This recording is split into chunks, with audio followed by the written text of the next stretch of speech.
Hello, hello, hello. Good evening, everyone. Welcome back to the AequepaX Racing GT World Endurance Championship Season 3. We're here, round 2, from a very sunny Blue Moon Bay Speedway in California, the USA. I'm Noir and Terrace from Clockwork Motorsport. I'll be your commentator again for Stint 1. And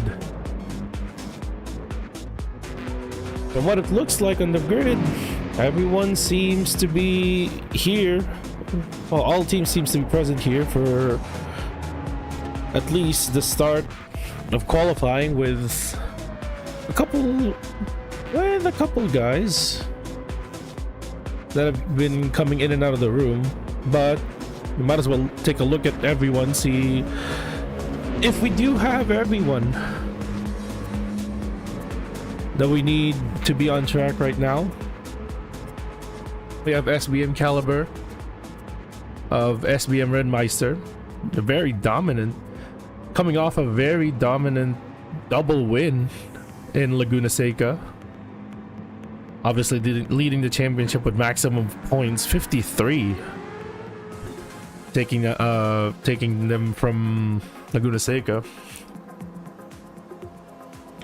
We have, well, we did have Opa 89 early. We have Opa 89 right now. Apologies. We have Opa 89 from Racing Team Finlanders in the number 313 GR Supra. Very solid drive from him last week. Hopefully we can see another solid performance this week from him. We have Rizlan Zarinov in the number 5 TDR Design Racing BMW M6. First time we've seen him this season. He was listed as the third driver of that team. We did see Speed Hunter and Pastina Calda from last week, so it'll be interesting to see what Rizlan can do in his technically his debut race for the car.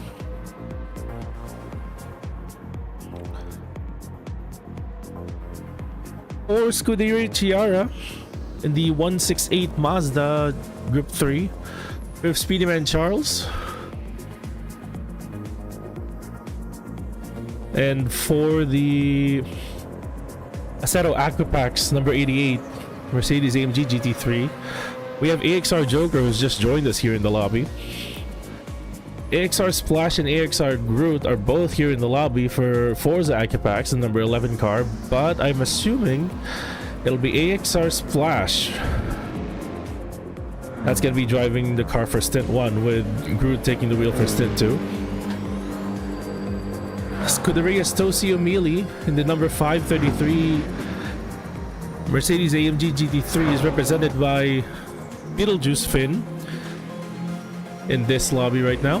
Herman Motorsport in the 488 Aston Martin GT3 has HM Toby.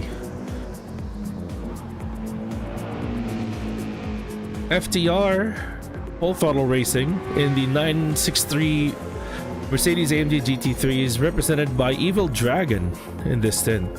Oh, sorry, it's FTR Rotary by the looks of it. Evil Dragon was here earlier in the lobby. And FTR Rotary's making his season debut here for the number 963 car, because unfortunately in last week's race the FTR car didn't get to make Stint 2. Aturi Autosport number 701 Aston Martin will have MMR LM Luke Mitchell doing yet another endurance stint, doing both stints. And for Racing the Machine in the number 77 GR Supra, we have Marjoram again. And unlike Laguna Seca last week, this week we'll have a 3-hour race, meaning each stint will only last 1 hour and 30 minutes as opposed to 2 hours. It's a shorter race, but doesn't make it any less of an endurance.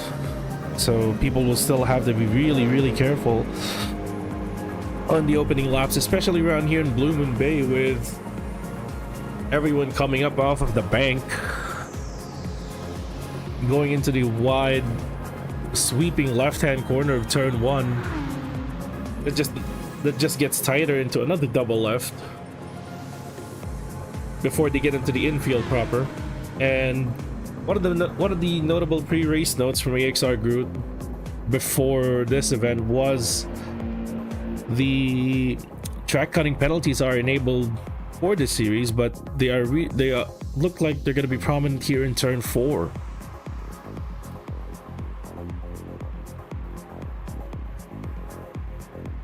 Which, if I assume correctly, would be the fast right-hander on the infield, which is very easy to get too much of the inside and catch a penalty. Even back in the days in GT Sport, that was a very easy spot for people to get caught off by the track limit.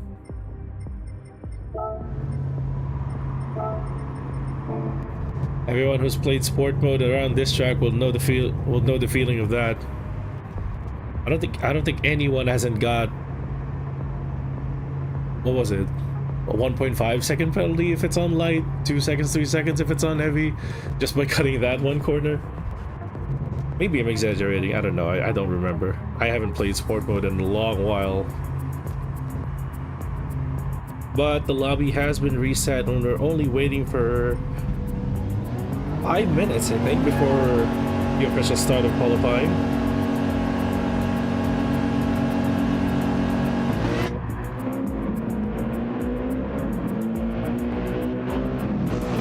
Everyone really getting some last-minute practice in here. The tricky thing about turn 1 is you come off the bank, and at the end of that sweeping left, you get back on the bank.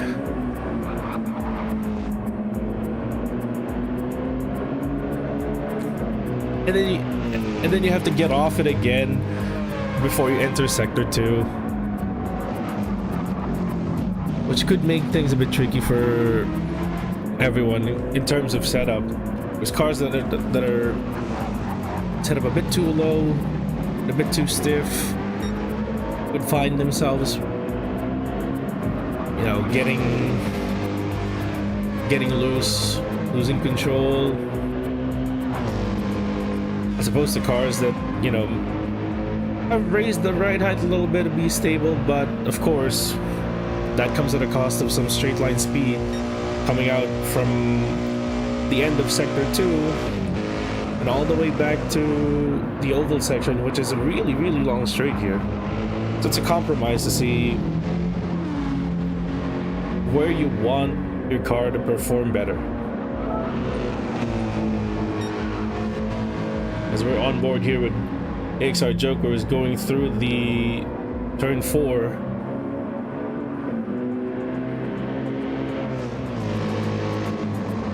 The right-hander after all the sweeping lefts of sector 1. It's so easy to brake early because of how wide the exit. It's so easy to brake early and try to position yourself for an early, to get back on the throttle as early as you can. But in the process, you end up cutting up too much of the inside. Another thing that isn't really much, that didn't really get much notice, is also the left-hander here going back to the oval. It's also easy to turn in too early, catch a bit too much of the inside curve, the wide curbing there, and get yourself a track cut penalty there as well. But compared to the turn 4 track limits, that one is a bit harder to actually, you know, get a cut on it. But it's there. It can catch people off guard, especially on worn tires, when people start feeling like their cars just don't turn in as early as they want to. The front wheels start getting sluggish on turn in. And then at the end of their stint, they come in for new tires, make the mistake of turning in too early on new tires, and end up getting themselves a penalty.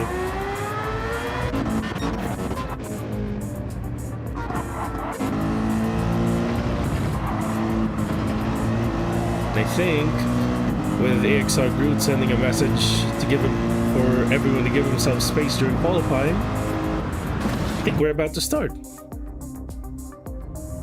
Speaking of which,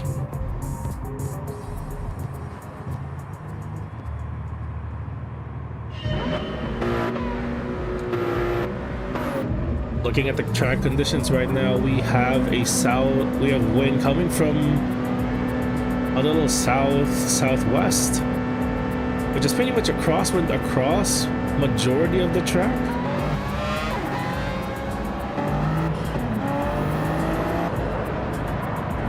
I guess you can consider this a neutral wind for most of the track, with really only headwind coming into turn 4. So that should make it easier for people to actually trace a line there with some additional downforce thanks to the headwind that's coming through there. It's only 2.3 meters per second, which isn't too strong, but with GT7 we've seen a lot of wind direction changes throughout the race. Might not be the case here in qualifying, but it'll be interesting to see how the wind develops during the actual 90-minute race, as well as for Stint 2.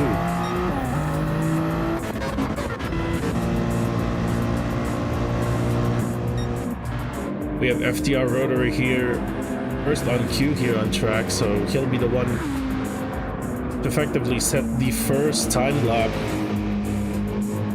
of this session. He has Luke Mitchell behind him, followed by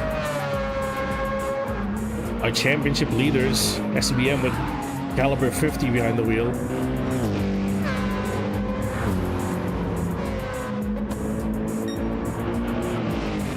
As we look down the rest of the grid looks pretty much spaced out. But of course, given the very long back straight that we have here, you want to position yourself to have clean air for the infield and have someone give you tow on the backstretch.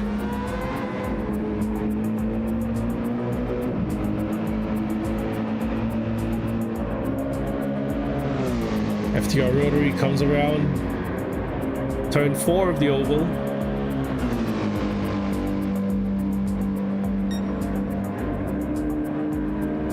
Sets the first time lap of the 106.4, quickly eclipsed by the Mazda of SBM caliber 50 with a 105.9.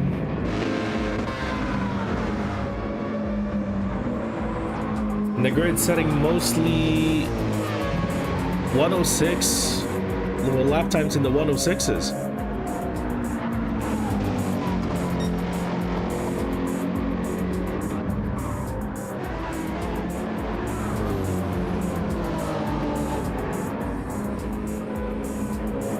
And with tire wear enabled again here in qualifying, we can see just how badly the tires are going to get beaten.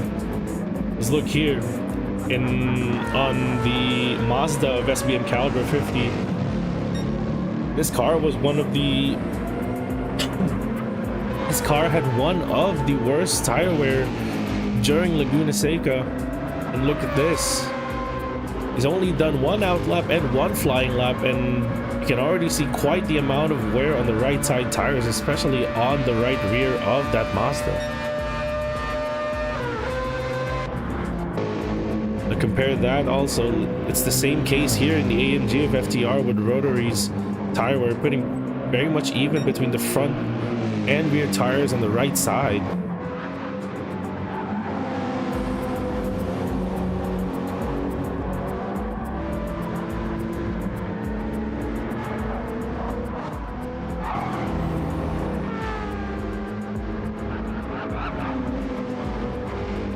Speederman Charles going up to second with a 106.2, less than 3/10 away from the other Mazda. It looks like the Mazdas are going to be fast here again as well, at least in qualifying by the looks of it. But with the tire wear that this track has, and obviously the accelerated tire wear settings that we have for this league, it'll be interesting to see if they can actually make a long run or a long stint.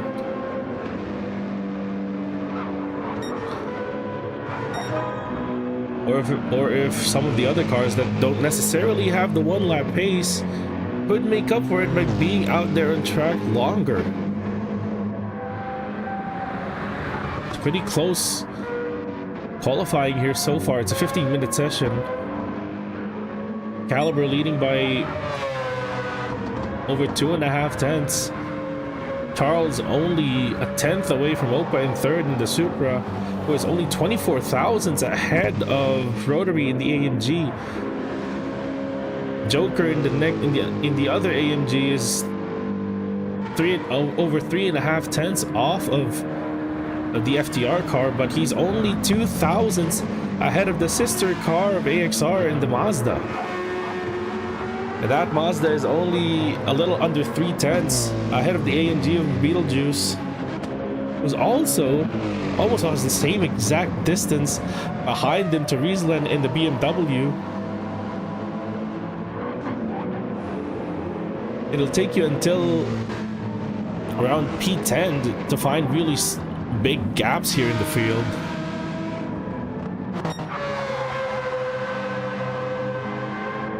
And everyone pitting here for new tires, I'm assuming. Yes, look at that. Riesland in the BMW has already, look at the biased front tire on that front right.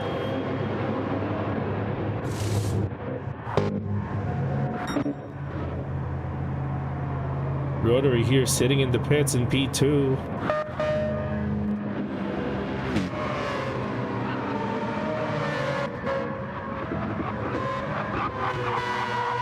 Caliber is still running on the same set of tires he started on. Obviously unable to improve his time, but probably just burning fuel here. Looking to take tires near the end of the session to set a more representative lap time. Now he comes in here to the pits after 4 flying laps, 5 laps in total, including the out lap. Rotary able to sneak that AMG ahead of the Mazda of Speedyman Charles by only 1/100th of a second. It's getting close here. Current provisional pole sitter, Caliber 50, the only car in the 105s. But we have 1, 2, 3, 4, 5 cars in the 106s. With a further 3 cars in the 107s.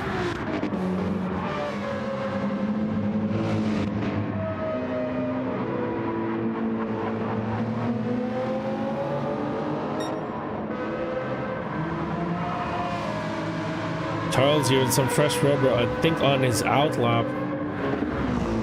So everyone positioning themselves for a second set of runs, hopefully get a bit more lap time here with less fuel near the end. But I'm not sure what FTR did, because I think FTR actually warped back to the pits, which caused the fuel to reset back to a full tank, while the rest of the field are already going through almost 75 or almost 25% of their fuel. So FTR are looking to enter the final 5 minutes of this session with heavier fuel than the rest of the field. Caliber 50 on his first flying lap on a new set of tires, already purple by 9 tenths. FTR again warping back to pits. I think it may be that they think they've already extracted the most lap time out of the car right now and couldn't go any better, so that's why they're not staying out there on track burning fuel until the end of until late in the session.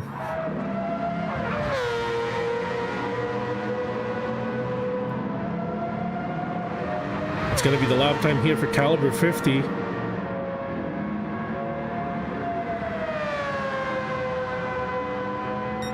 to 106.2.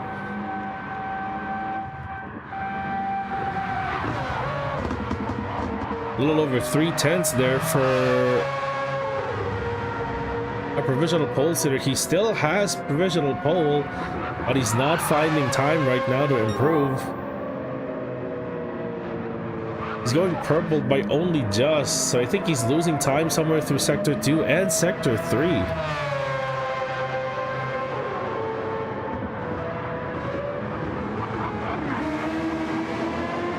Apologies, I thought it was a 15-minute session. Turns out it was only 10 minutes. Because now everyone's on their final laps right now.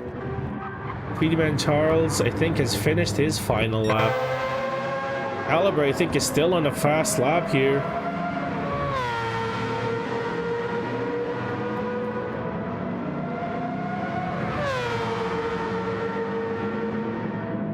What's it going to be here for Caliber 50?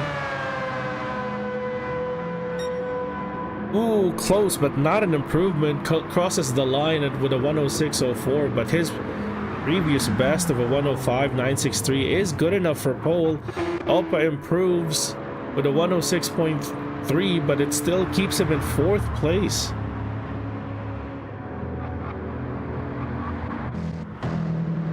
Beetlejuice gets into the 106s with a 106.917, finishes the session with that lap time.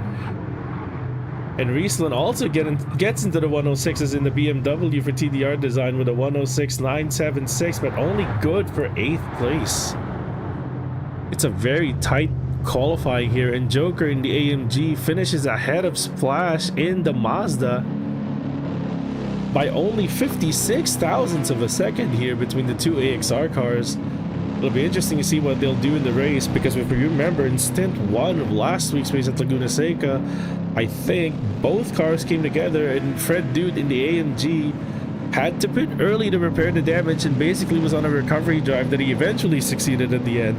Hopefully the AXR cars can avoid such an incident here in Blue Moon Bay and maybe get a good result here for both cars. But it's looking like a pretty close pack here. Unlike last week with the SBM Mazdas being so much faster than the rest of the field. And again, we've seen what the tire wear has been for most of the cars here on the field. So it'll be interesting to see if there will be people who will prefer to do long stints in the mediums instead of running fast laps, keep running fast laps on the softs, but at the cost of a very much shorter stint. Because remember, in this series, tire wear, there are no rules surrounding tire compound usage, so everyone is free to pick what compound they'll use. You can pretty much run softs the whole race if you want. You can even run hards if you want, if you know, if within reason. I'm gonna guess that's a possibility. But looking at the tire wear here, I'm thinking the mediums might be a good tire here for race strategy, because it offers it probably could offer you the most amount of laps, or it could allow you to run the tires parallel to the fuel. But of course, if people are confident enough in their pace, they could choose to keep running softs and just do a lot more pit stops and hope the pace difference is enough to offset maybe an extra pit stop or two.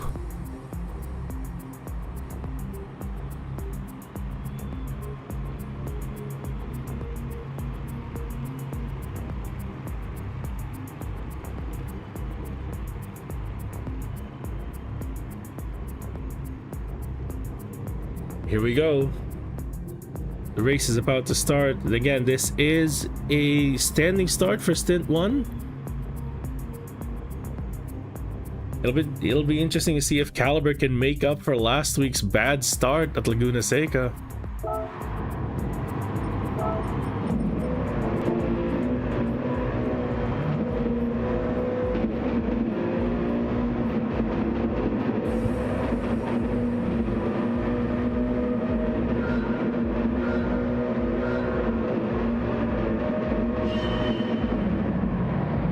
Here we go. Oh, and oh, already a bad start there at the back, with Rizlan making contact with a car that didn't get off the grid. Now he has damage to the front aero and front left. An awful start here for the BMW. A solid start this time around for Caliber, who gets to keep first place going into the infield.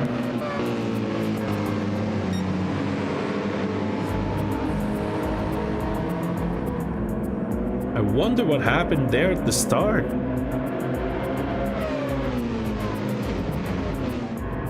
There was a car that didn't get off the line and Rizlan just didn't have enough space to avoid it.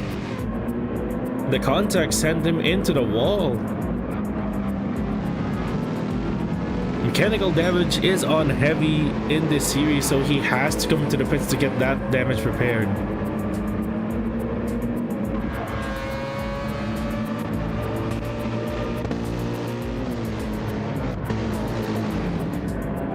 Caliber already building up a 710, but a lead of 710s coming into the second lap. Rotary getting hounded by the Mazda there. Charles trying to go around the outside, not enough space there.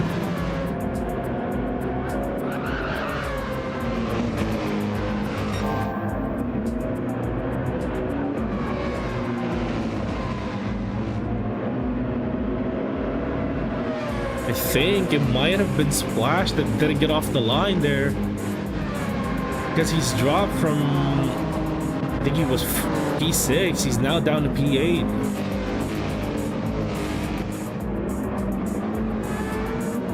It's Joker who made the most of the good start, and here we go, Joker now going up to P3, capitalizing I think on a mistake by Charles, who looked like he went wide there out of the hairpin in the infield.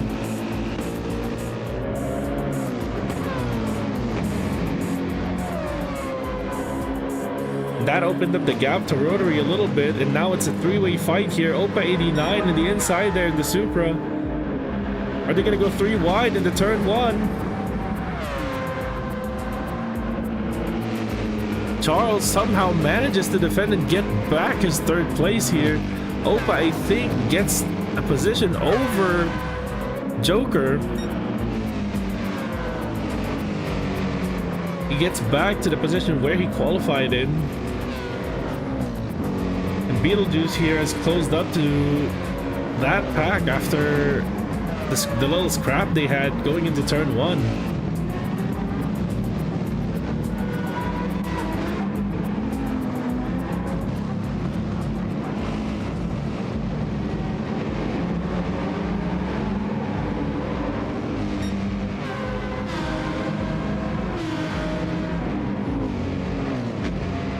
That pack from second, I think you can even say all the way here to 8 from FTR Rotary, all the way up to HM Toby. Really close here. Luke Mitchell not too far behind here from this pack, but Marjoram already 4 seconds off of the pack that he's chasing, but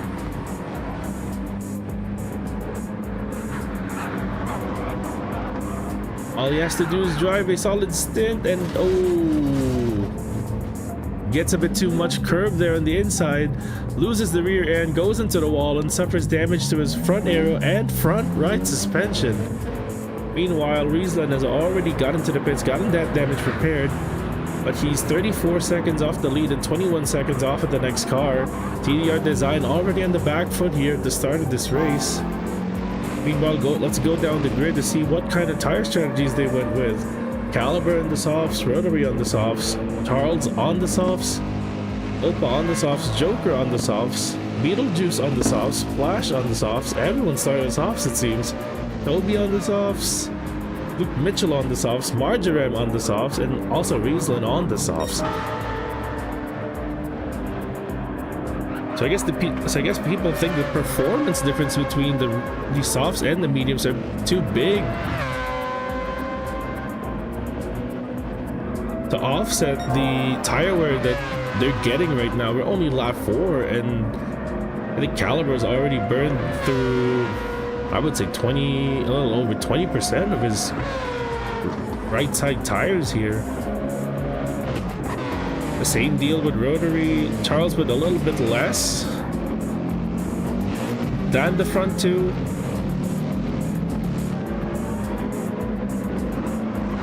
With his tire wear being almost similar to that of Opus and the Supra.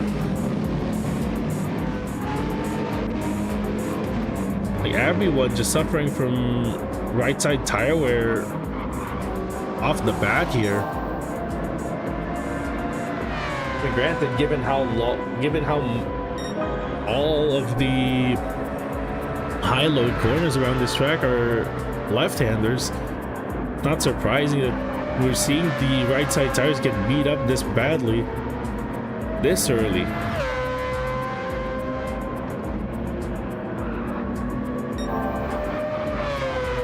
Caliber just pumping in fast laps after fast laps, and he's already actually eclipsed his pole lap time with a 105.8. He qualified with a 105.9. Caliber just stretching the gap there to the rest of the pack, and speaking of, that rest of the pack is getting into a scrap of their own with Charles unable to get past the AMG of FTR Rotary still. He's been hounding that AMG for the past like 3 laps now. Even got himself in trouble at one point, but somehow managed to keep the position and resume hostilities with the blue FTR AMG.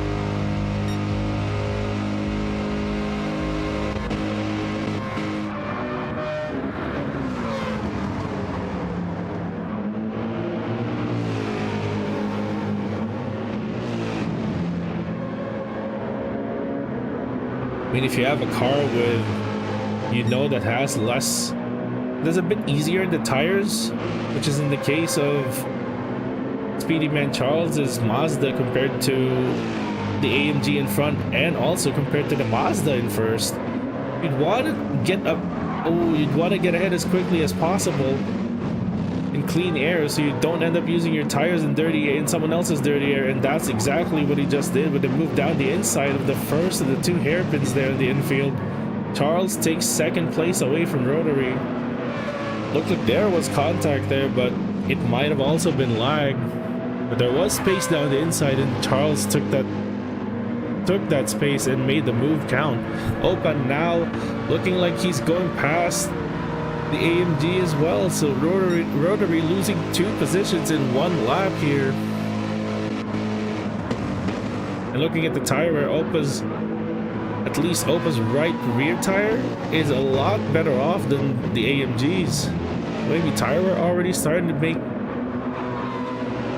starting to already have an effect for rotary's performance here. Oh, there's a battle going on here. It looks like it's going to be a battle for 5th here between Joker, Beetlejuice, and Splash.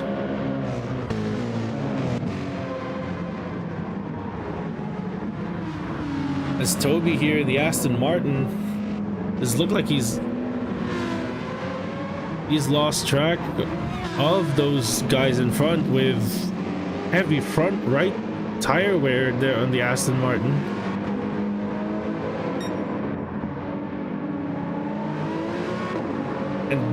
And the situation is backwards here on the next Aston Martin of Luke Mitchell, whose right rear tires are beginning to wear more than the fronts.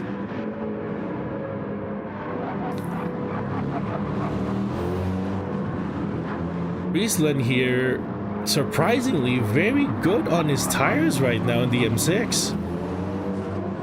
He pitted lap 1 for damage, and I don't think he took tires there. And he currently has the best tire wear out of everyone here, probably the exception of Marjoram.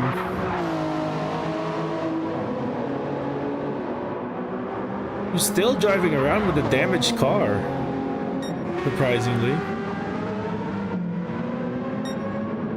And if you look at the extent of the tire wear here, look, 9 laps into the race, SBM Caliber 50's tires are already below halfway on both front and rear on his right side.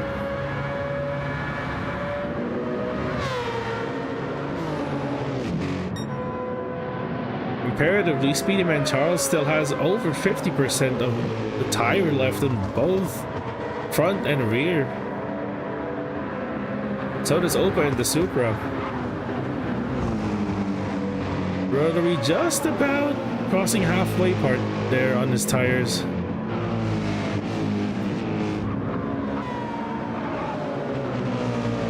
But he's still within slipstream distance of the Supra in front of him.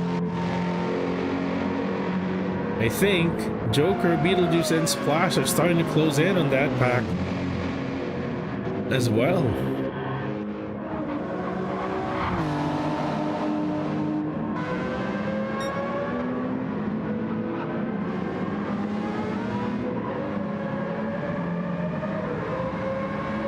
The tire wear is starting already to have an effect on Caliber's lap time. His lap time is starting to dwindle into the mid 106s. Still fast, but nowhere near the 105.8 that he set on lap 5. Ended that lap with a 106.3. Charles just about matching that lap time in second place. So with Opa as well, only a 10th off of that. Meanwhile, Rotary is now dropped into the 107s. The tire wear is really starting to feel the effects of that tire wear in that AMG. As well as on the chasing pack behind him, everyone running 107s. Toby in the 108, down into the 108s now. Also Luke Mitchell into the 108s. Riesland being steady, I think, on the 107s. But that front right tire is looking really beat up. After just 2 laps, I think earlier that front right looked like it was still doing good, but all of a sudden it started to just drop off.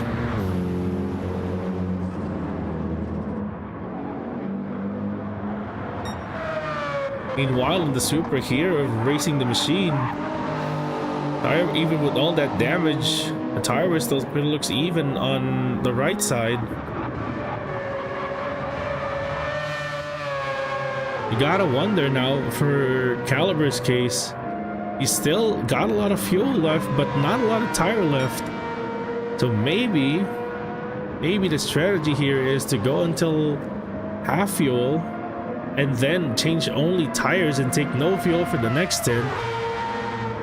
So even if you go into the pits more often than if you were on mediums, you wouldn't take much time anyway because you wouldn't even take fuel.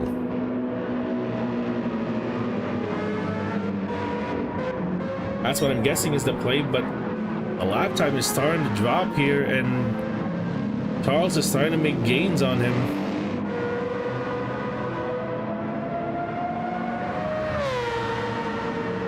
And he still stays out, and he already has the Racing the Machine Supra in sights here to get lapped.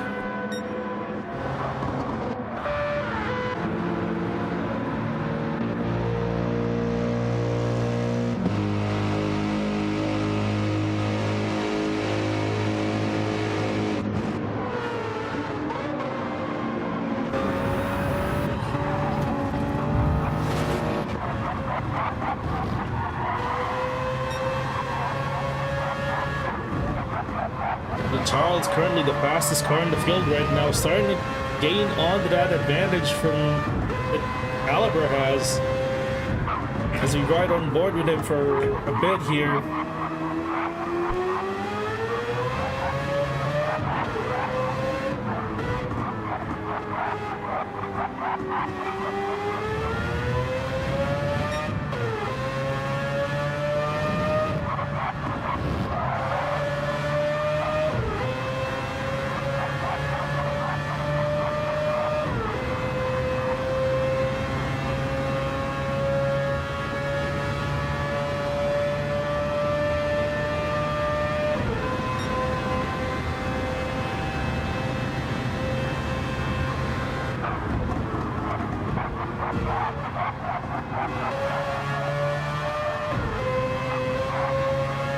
But Caliber looks like he's gained a bit more time now.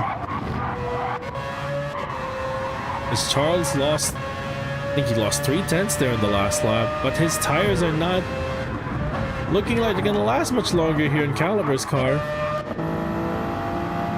Opus tires already starting to feel the strain as well as he's dropped into the 107s. Rotary has somehow found a little more pace now. He's back into the 106s. And now Joker's holding off Splash, who's made a move on Beetlejuice to move up to 6th and is chasing his teammate right now.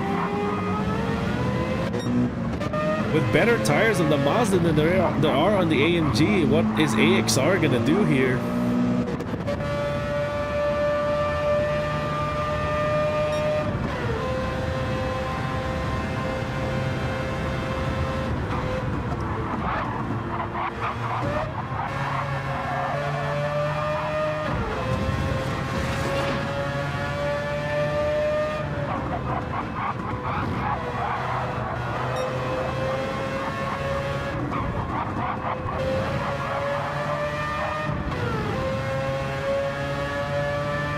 But it looks like that Charles is gaining time on Caliber on the infield here.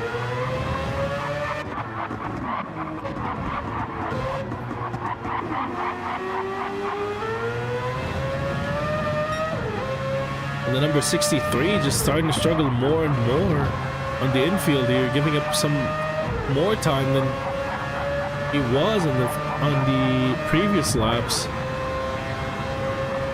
He's finally called it in. 15 laps and he's finally gone into the pits. At 53% fuel, Charles follows behind him as well.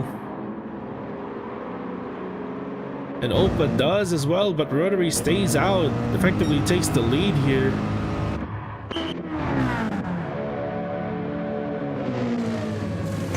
Caliber, is he only going to take tires? And yes, he does. Charles as well. Only takes tires. Opa only takes tires as well. So yeah, the strategy now becomes you only take fuel. I think from here on you take fuel to go to half a tank. And run the stints on half fuel.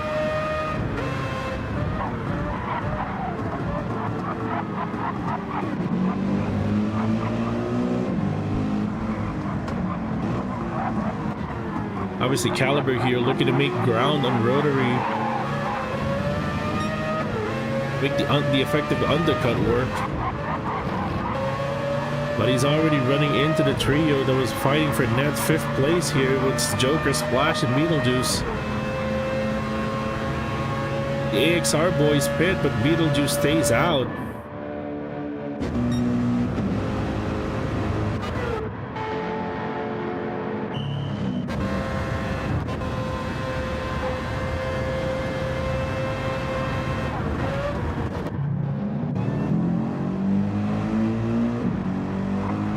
Road behind Rotary here as he rejoins behind Opa.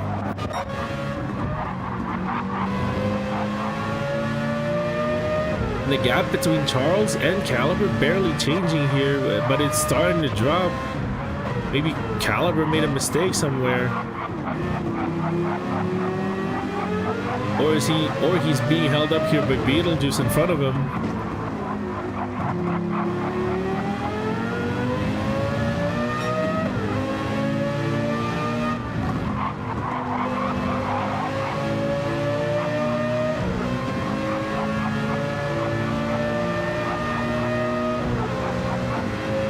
Wonder what he's gonna do here.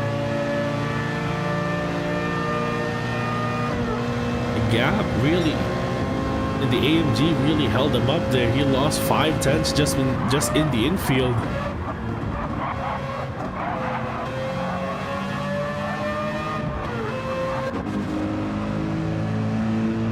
Beetlejuice still stretching those tires. He's already on lap 18.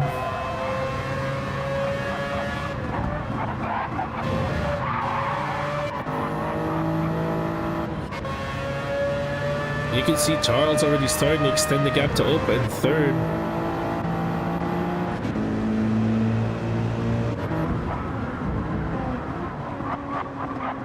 And we've seen Opa run just solid laps at Laguna Seca to safeguard his 3rd place. in Stint 1 of last week, but Rotary is definitely in the mood to chase him down right now and get his position back.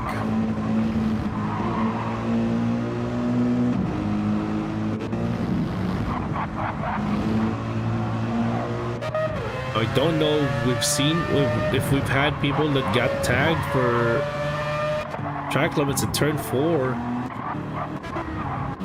At least from what we've seen nothing yet. And Riesland's already made his way back up to P9, but he still owes a pit stop with that front right tire almost down to the rim.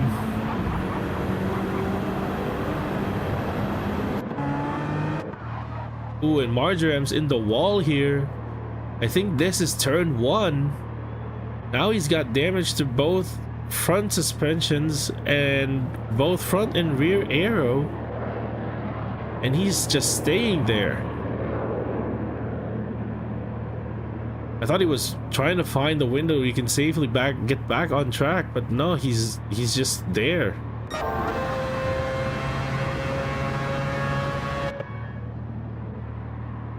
I think the yellows are going to be out for turn 1 if that's the case. And yes, it is.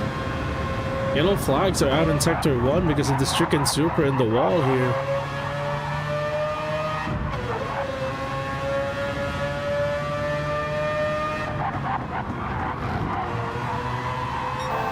Beetlejuice finally pits after 19 laps.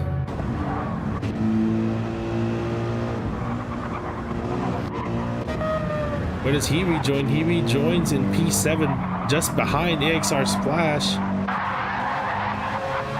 And Splash drifting that Mazda out of T1.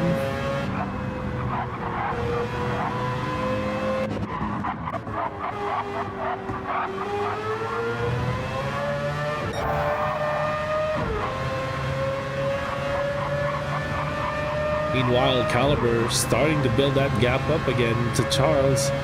It's now back up to 4.4 seconds. It was down to almost exactly 4 seconds after Caliber had to overtake Beetlejuice for position on track. Marjorem's finally rejoined the track, but he's got damage to basically everything but the rear suspension and the engine.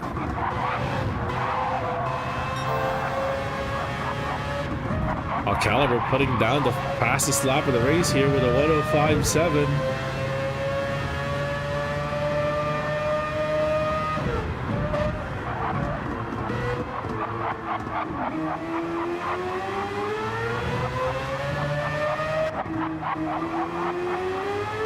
Charles responds with a 1:05.7 of his own.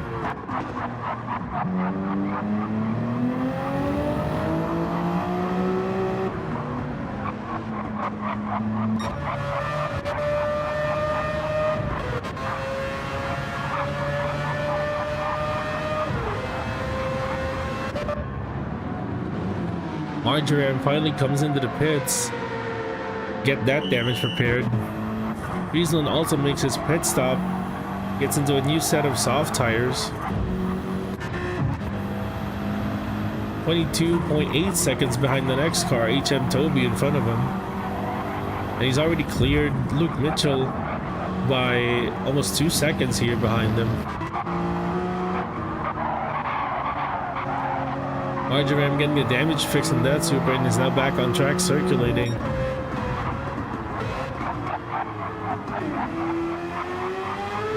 The gap looking pretty stable here between Charles and Caliber.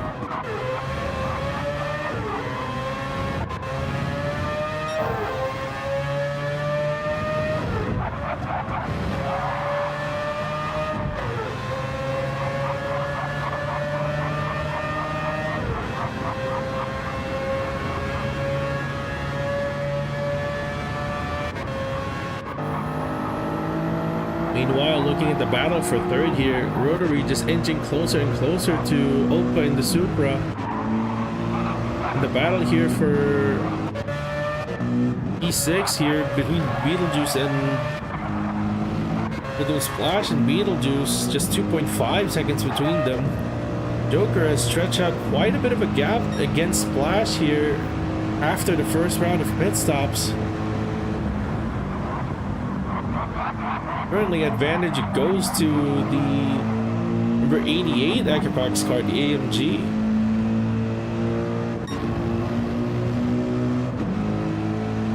Rotary now within slipstream range of Opa. He's within 1 second of the Supra.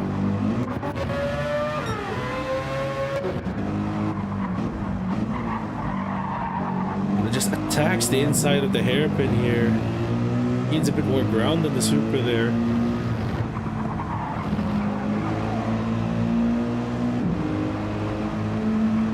But Opa gaining a bit of an exit there, coming back onto the oval.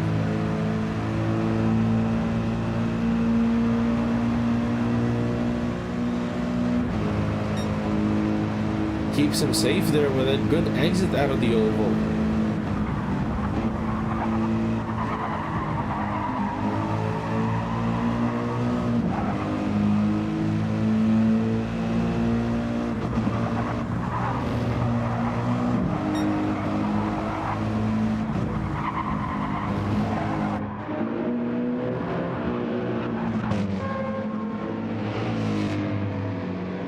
A Splash is building a gap here to Beetlejuice. Friesland starting to close the gap here to Toby. It's now down to 21.4. It was 22.8 earlier, a couple laps ago, and he's also stretching a gap to Luke Mitchell behind him.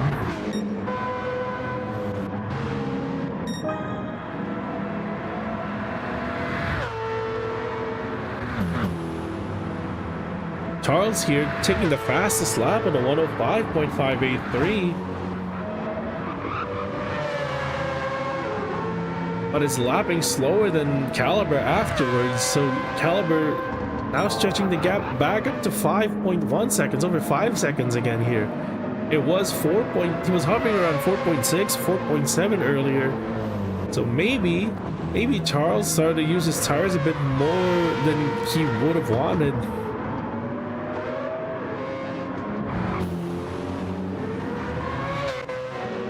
The battle ain't over between these two, not by a long shot. Meanwhile, Rotary now closer than ever here to Opa. If he can get a good run here out of the infield and back onto the oval, he may have a chance to get past the Supra on slipstream. But again, the Supra's just too much. That's too fast on the oval. Remember earlier, Opa gained a position on Rotary by slipstreaming past him here in the start-finish straight.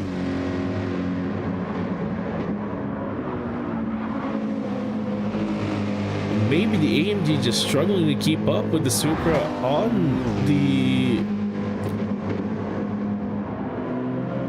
the straights, basically, because he's gaining a lot of time here in the infield. He was 3/10 in the second hairpin. That's the closest he's gotten to the Supra up until this point. Look here again on the hairpin. He's just closing the gap so much under braking. Maybe he can line up a move to make him move down the inside of one of these hairpins. Because he's been unable to set himself up here for a good run out back onto the oval to maybe get a good run on the Supra.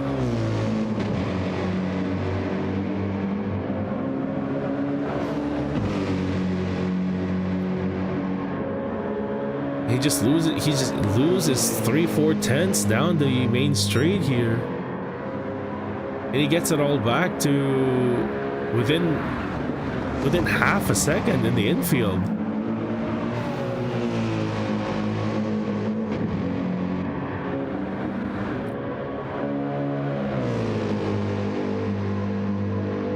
Gap's looking steady across the rest of the field here, with Joker just building a gap to Splash, and Splash keeping a healthy gap between himself and Beetlejuice, with a really sensible gap here between Beetlejuice and Toby.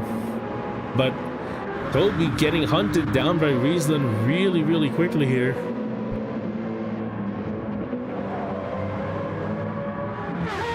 at a rate of over a second a lap, by the looks of their recent lap times.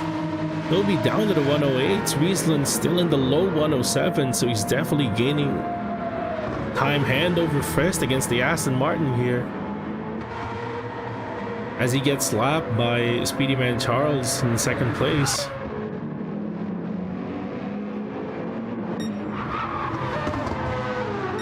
Oh, the gap now up to 6.5 between the two Mazdas.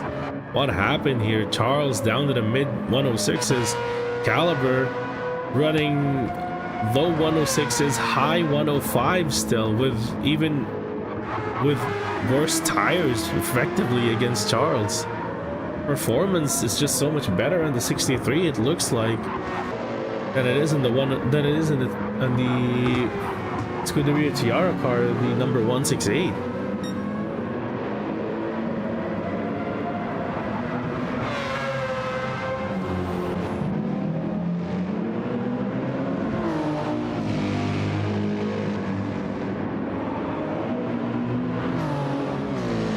Rotary's best chance really is if Opa makes a mistake on the transition from the infield to the oval, but as we've seen from his performance last week at Laguna Seca, this is a very solid driver who's just capable of putting down laps, consistent laps after lap.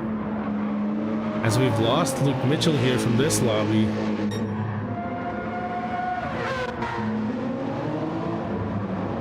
Whether or not he left voluntarily or another network disconnection like Stint 2 from last week, we don't know yet.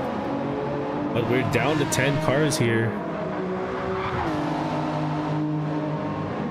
And the Racing the Machine Supra is now into the points, I think.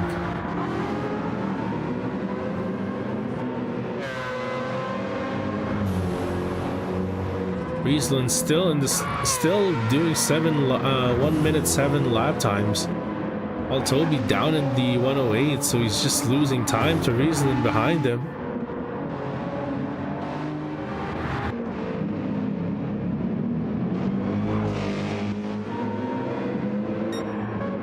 Meanwhile, Beetlejuice is getting gapped here by the AXR guys. He's running 107s, splashing the Mazda ahead of him running 106s, as well as the AMG of AXR Joker. The field's pretty much spread out right now, with the exception of these two guys.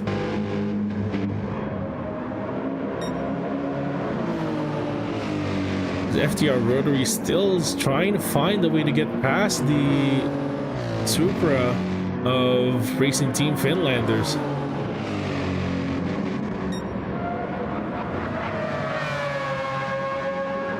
Caliber now with a gap up to 8 seconds over Charles.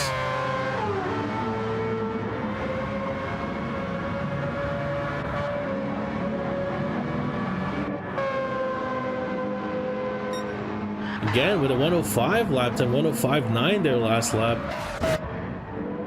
And Charles gets into the pits a lot earlier than I thought he would, because he's got more fuel and has better tires than Caliber, but I guess the performance just isn't there on those worn tires.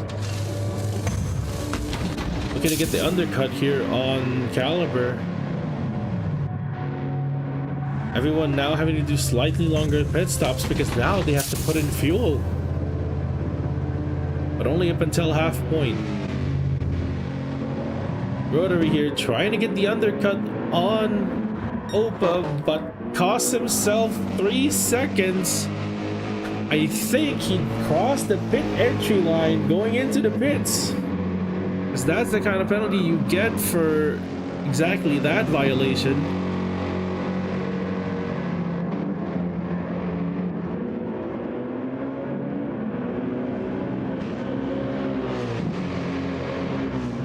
Caliber now pits, trying to cover up the undercut attempt.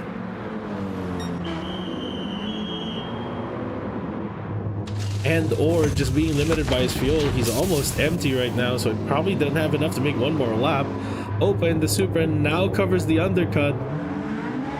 of FTR Rotary as he goes into the pits, but I think he's safe because Rotary will have to serve that penalty of crossing the pit entry line, and he just did.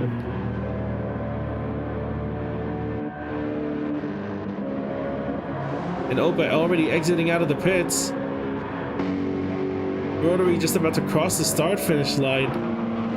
That cost him dearly, that mistake of crossing the pit entry line there when he made his pit stop. And now he has to do the work all over again to get close to the back of the Supra.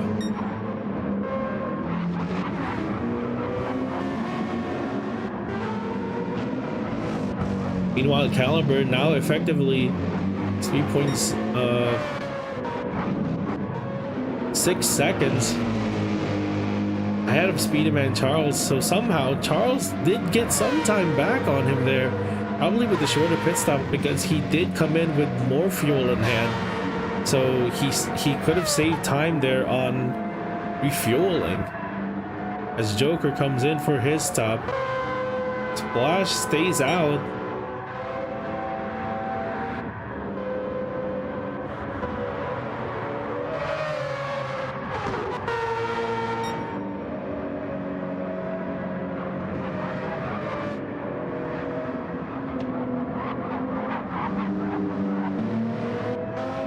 Meanwhile, we have GRM Marjoram, I think 5 laps down now on the leader because he's still on lap 28 and the leader is already on lap 33.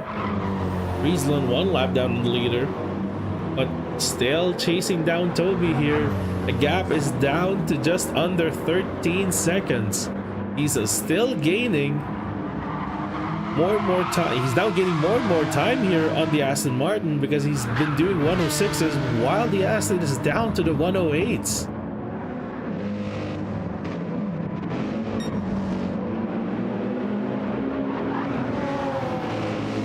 And the key part here in Opa's strategy was he did cover the undercut by FTR Rotary, but he came out ahead of Beetlejuice, so he didn't get held up behind the AMG here. As Splash now makes his pit stop here in the Mazda.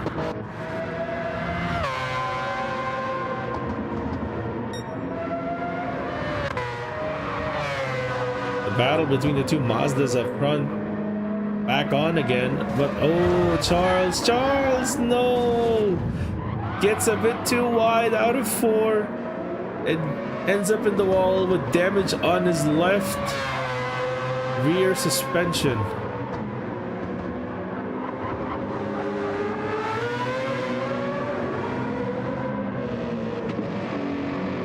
Unfortunate there for Scuderia Chiara, the number 168 Mazda. It's a bit too much grass on the exit of turn 4. I think he probably didn't get off of the grass or get off the exit curve, sorry I should say, early enough, and that got him pulled into the grass at the exit there. Similar to what happened to a lot of people in Laguna Seca out of turn 4, where you take a lot of the exit curb, but you don't get back on the racing surface early enough, and you end up getting pulled in by the grass on the outside, just beyond the end of the exit curve there.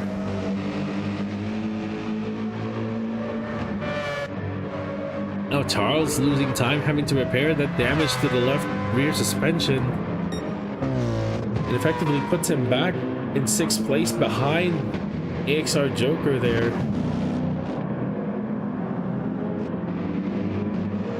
Beetlejuice a bit out of sequence here because he's been running these long stints.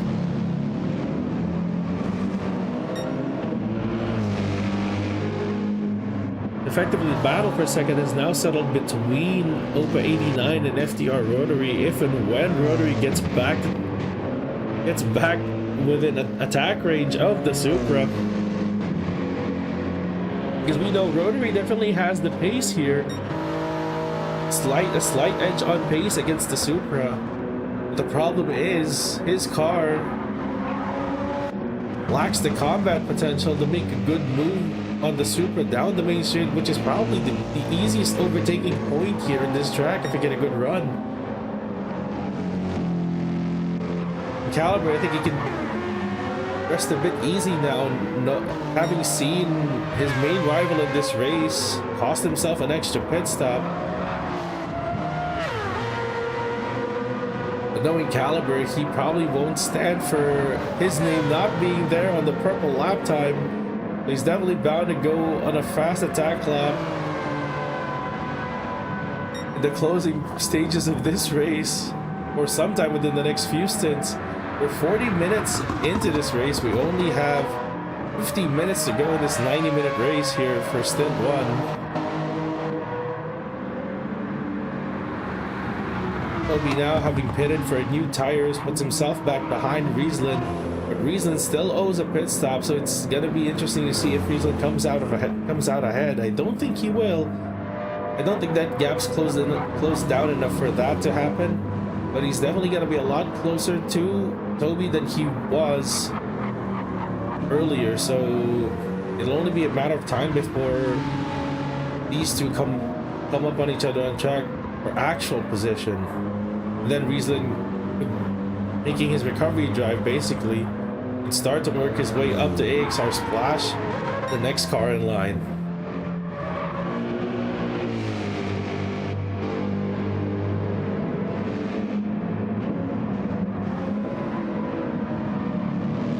Now Rotary here within just 1 second of Beetlejuice in front of him. Now Beetlejuice still has fuel and tires left, so I don't think he's gonna pit right now, which means if Rotary gets close enough, he will have to overtake Beetlejuice for track position.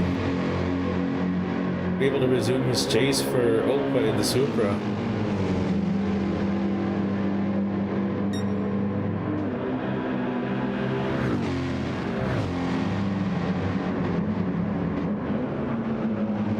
This will be interesting to see how easy or how hard it's going to be for him to get past Beetlejuice, because Beetlejuice has worse tires than him, but has less fuel.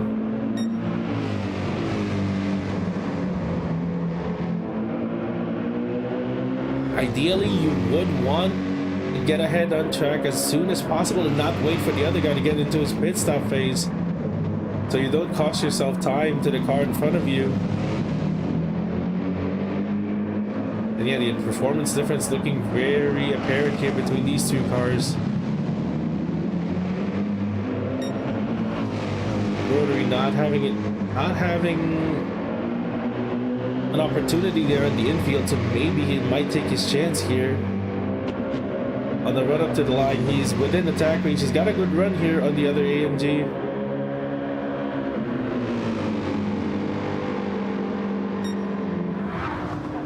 Moves to the inside here into turn 1, and I think he gets it. Yep.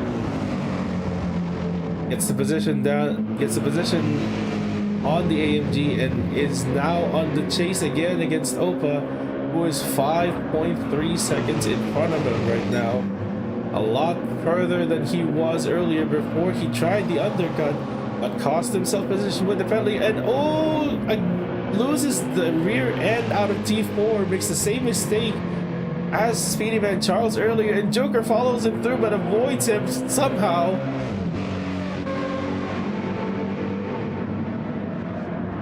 But Charles looking like he has damage again on that left rear suspension. Joker, I don't think he has any damage, but Charles, where did he get that damage? Did he clip Rotary while he was recovering back on track? And speaking of which, Rotary has suffered front aero and front left suspension damage from that off out of T4.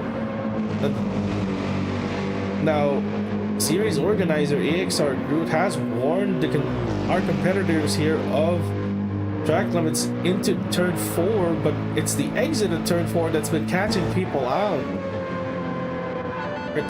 Two of our top competitors now have been caught by the exit of turn 4 and suffered damage as a result. Earlier it was Speedy Man Charles, and now it's FTR Rotary making an emergency pit stop or damage repairs, and I think he might take new tires as well.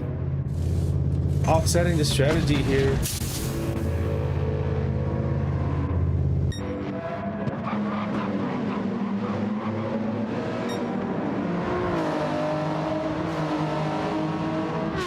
A very helpful info here from our chat that Opa has low downforce settings on his Supra, which is why he has the straight line speed that he has over rotary.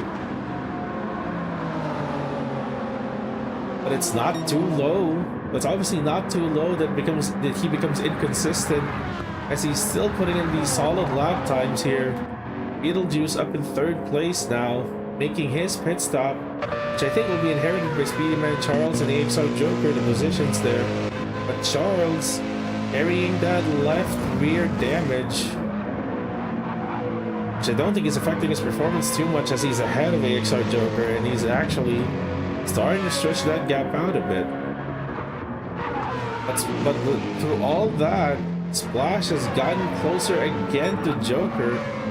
The gap now just 2.7 seconds between the two AXR cars.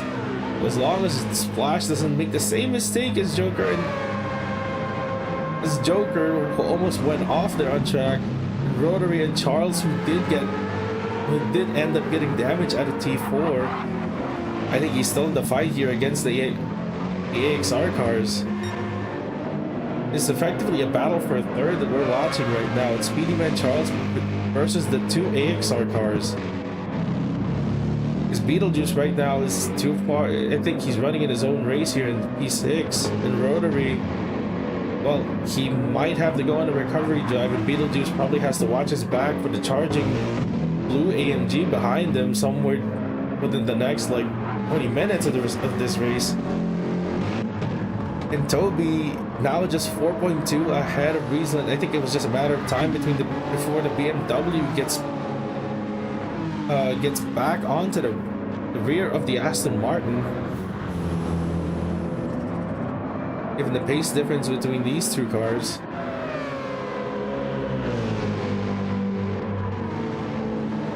But once Riesland gets past Toby here, I think E7 might be too far of a reach here for the BMW.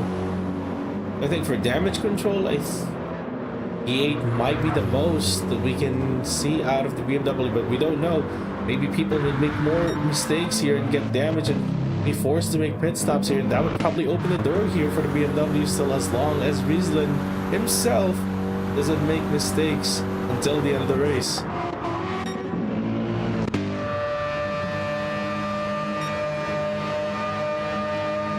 And Splash definitely putting the power down now. He is only 2.4 seconds behind the AMG of Joker. That gap is shrinking bit by bit every lap. And Joker, I think he's just watching Charles run away from him now. Probably Charles is now setting his sights in the Supra in front of him. 12.5 seconds ahead of him right now. Trying to close that gap to the Racing Team Finlander Supra.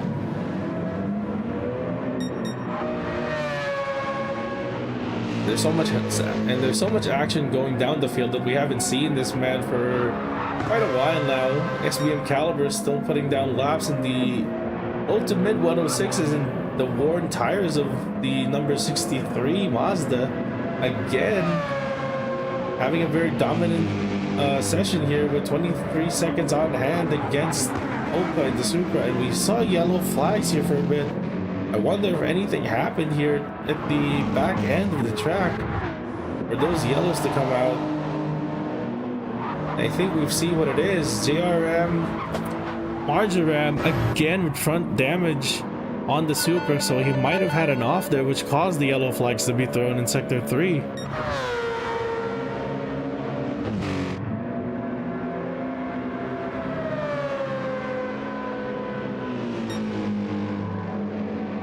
We brought attention to this earlier. The wind direction definitely has changed now within the 50 minutes we've had since the start of the race. Remember, we started the race with the wind coming from the southwest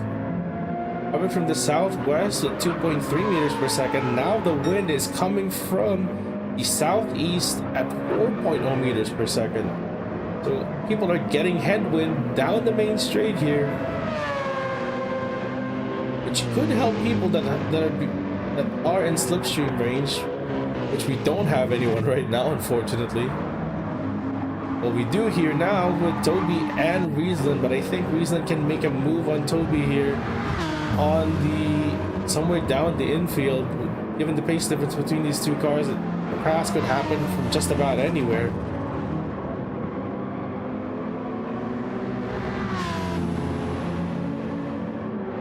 Riesland with a good run here. He's already got space down the inside and goes into the hairpin and makes the move. Yep, he keeps it in, and Riesland Zarinov has now moved up into 8th place. At the car in front of him, FTR Rotaries AMG is 28.9, now 29 seconds in front and growing. So I think unless something happens here, I think this is just about him consolidating 8th place here for the BMW. Not the result he wanted to see, definitely, given the strong performance of that car in last week's races. But given the characteristics of this track here in Blue Moon Bay, I think that the BMW would just really struggle. I mean, this is a car that is really good in high-speed corners, but has pretty limited top speed, which is what you kind of need around here.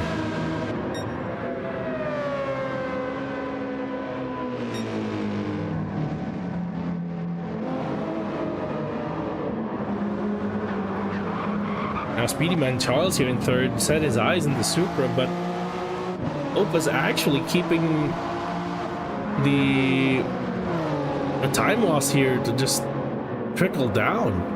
He's not losing time hand over fist, but he's losing time to Speedy Man Charles. I don't think Charles is gaining as much time as he wants to every lap. Meaning AequepaX is putting down these solid laps here to keep himself in 2nd place.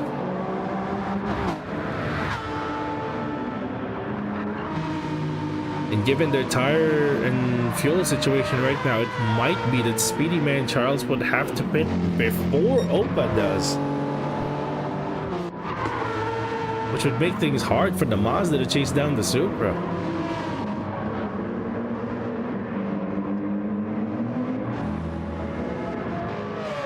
So effectively, Speedy Man Charles is still leading a battle for 3rd. The Caliber race leader is in the pits on lap 47.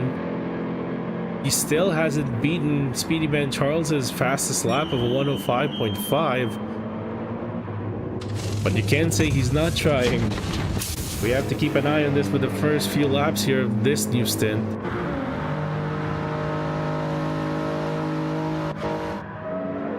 Caliber comes out of the pits just in front of AequepaX Supra.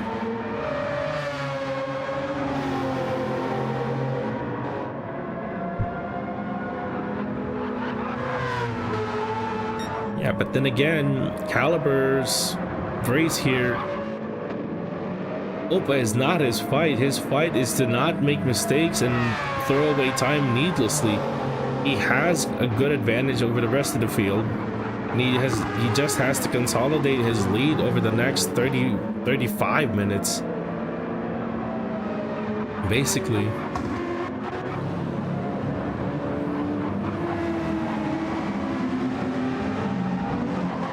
And Charles now has cut the lead down to just a little over 10 seconds to AequepaX, but he might have to pit here after this lap.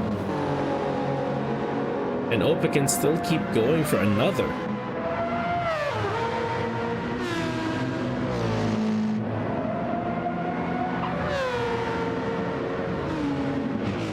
And Charles does indeed come into the pits. So does Joker, but Splash stays out.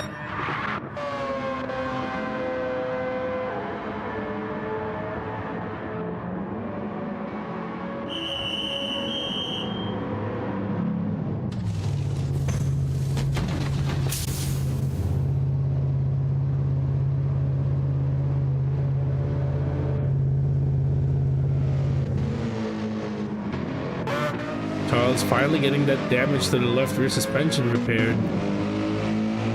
But that damage repairs cost him some time against Joker, who's now back to 1.4, within 1.4 seconds behind the Mazda. And Charles has Beetlejuice in front of him, who's on relatively fresh tires here. So he might lose time behind the AMG as well. AequepaX comes into the pits with 6% fuel left in the Supra.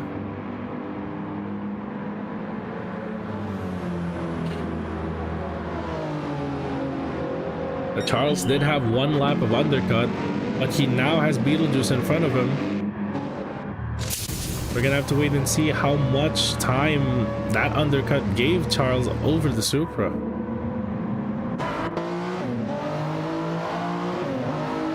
AequepaX returns back on track, ahead of Charles still.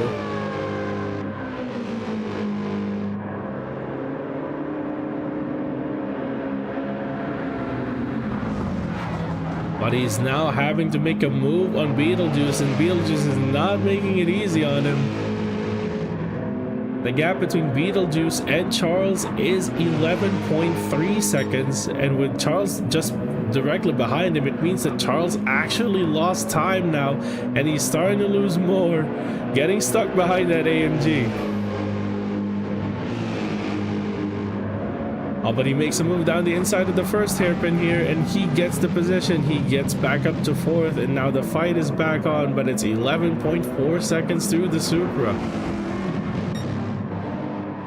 Splash in the AXR Mazda pits in. Remember, the battle is on between the two AXR cars, so it'll be interesting to see where Splash comes out relative to Joker.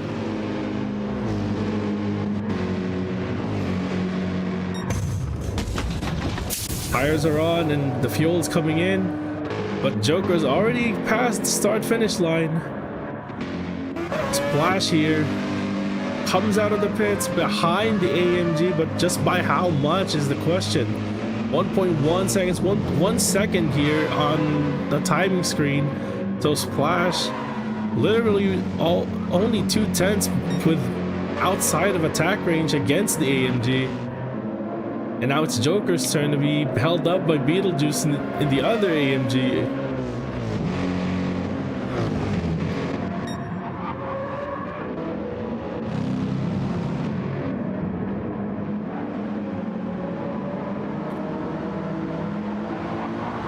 We still have 32 minutes left, but if things were to stay as is, I really think that AequepaX has a good chance of keeping second place here.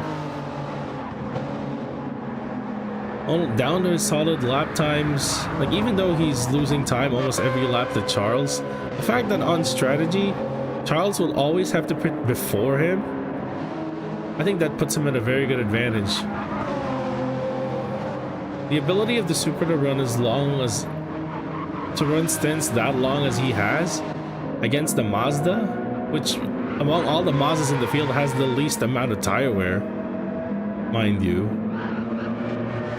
is really what's able to keep AequepaX ahead in terms of just in terms of strategy. And the solid lap times are just helping build the case of, you know, I don't think Charles is even gonna get within attack range of the Supra by the end of this race.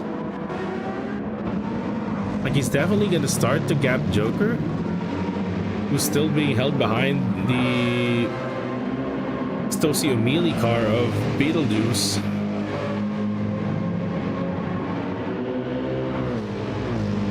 I think the AXR battle is just gonna boil down between the two AXR cars by the end. So unless something happens to any one of these cars, I think we're pretty much settled into potential finishing order, to be quite honest.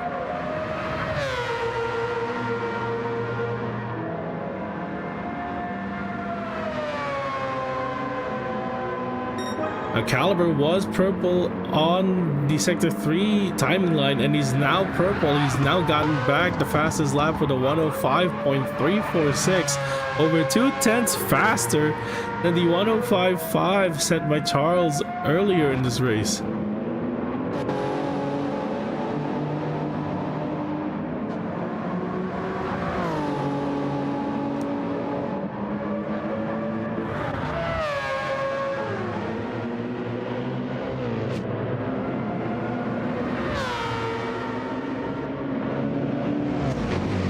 Joker's still behind Beetlejuice here.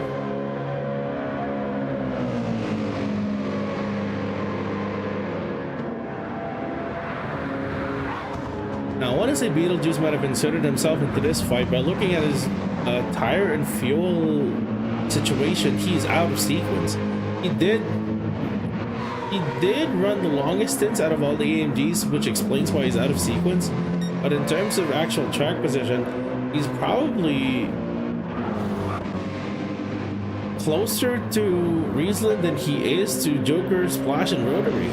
And speaking of which, Rotary is actually putting himself closer to the battle of AXR, Splash, and Joker, but looking at his tire and fuel, he has to pit really soon as well.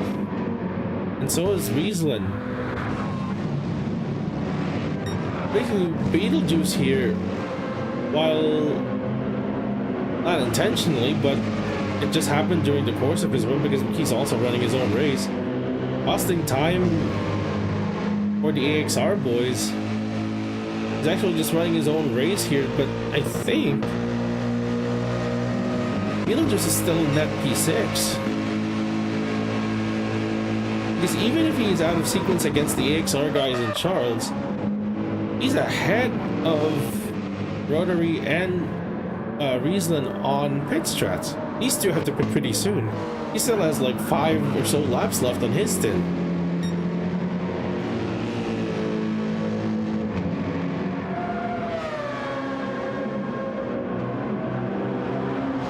I think we're seeing the actual running order here right now. Caliber is in first, Opa is in second, Charles is in third, Joker and Splash are fourth and fifth and gonna be fighting for it. Beetlejuice is in sixth, Rotaries is in seventh, Riesland is in eighth, Toby is in ninth, and Marjoram is running in 10th. Or at least before he stopped. He was running.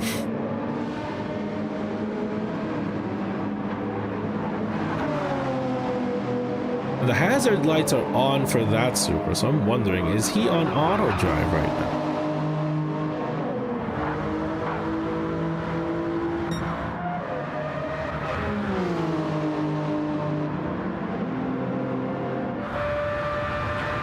I mean, it could be a possibility given the pace that he's running.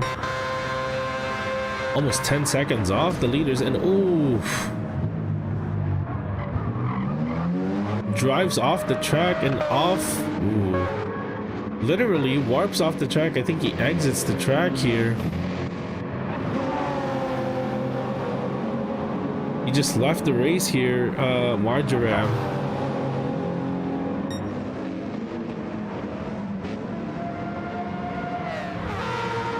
Same as last week in Laguna Seca, where I don't think that Supra saw the end of... I don't think that Supra saw the checkered flag of the first stint.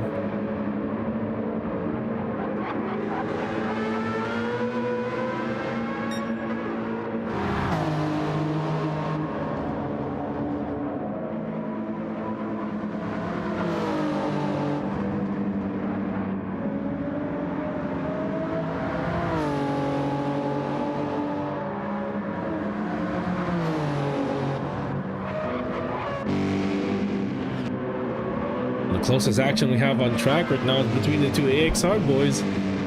Splash is now ahead of Joker. Did something happen to the AMG? Definitely missed what happened, but positions have switched. It's now the number 11 Mazda ahead of the 88 AMG. I don't think this battle is far from over.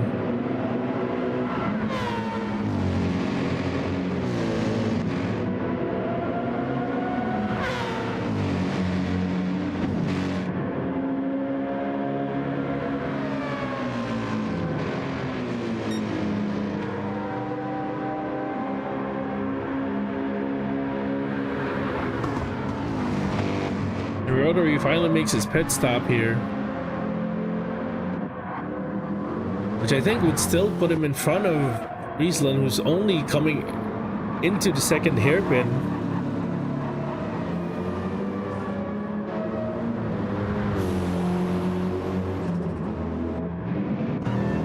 Yeah, Rotary's in his own race here in E7, trying to chase down Beetlejuice.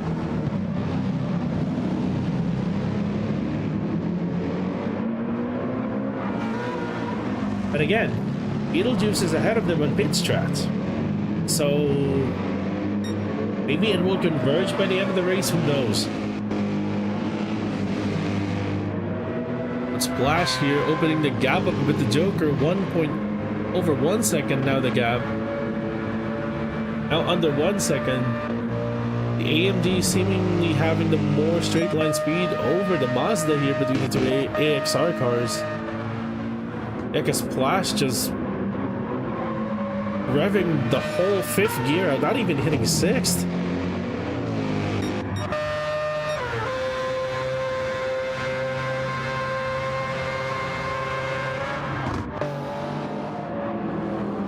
Meanwhile, the gap between Opa and Charles now down to 7.6 seconds.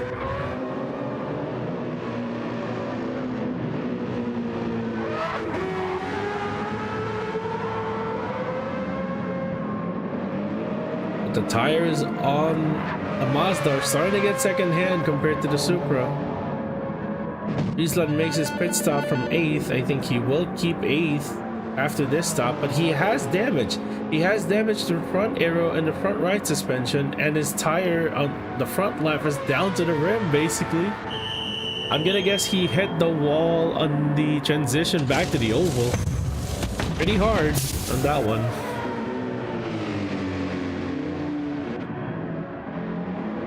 And will that cost him track position against Toby, though?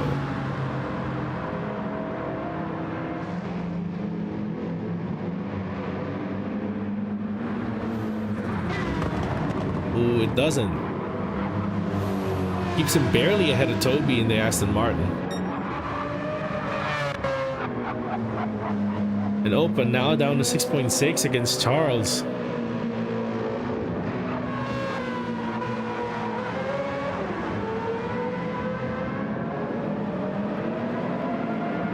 Maybe I am about to be proven wrong here. And I'd love to be. Because Charles is just hunting down the Supra right now.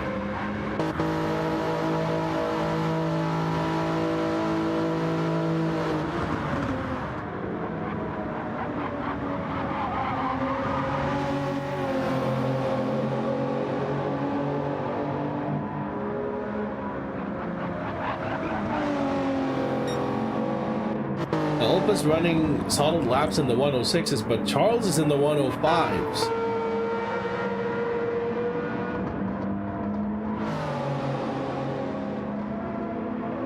The question is, how hard is he pushing that Mazda to get those lap times? The harder he pushes, the more likely he is to make a mistake, or even repeat the same mistake that he had out of T4. Beetlejuice finally pits.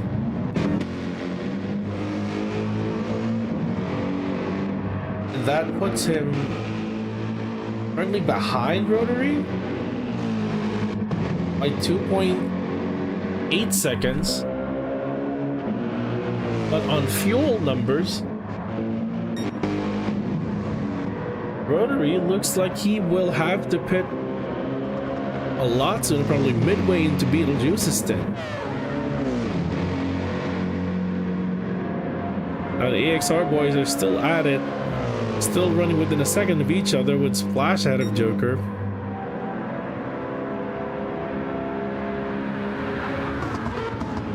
The wind direction has flipped again. The wind is now coming from the northeast at a speed of 3.5 meters per second. If earlier people had headwind down the main straight, now it's just a crosswind coming from the east. Or coming from the north, I should say.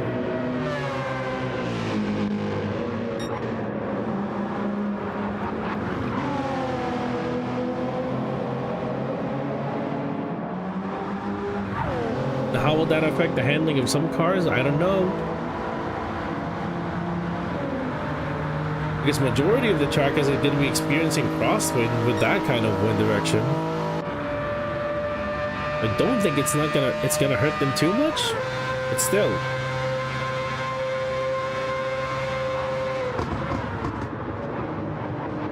It's also a battle that I want to see to the end. We have less than 20 minutes left in this race. But we're gonna have to make one more stop. Can Opa hold on a second and hold off the speedy man Charles? And who's gonna come out on top in the battle between AXR?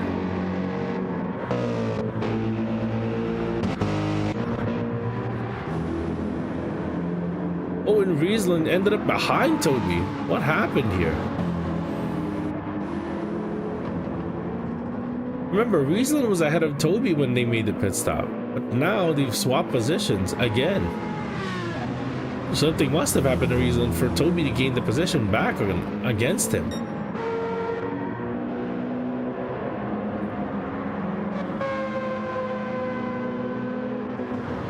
Speedy Man Charles already in the red on his fuel and nearly at the end of his life on his right side tires.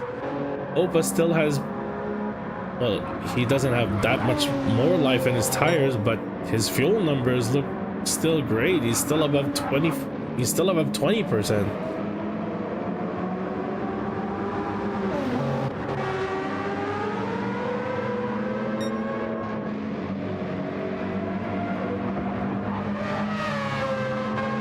And I think Caliber is probably on his last stint here. He just have to bring it home like Max Verstappen, and he'll get the win.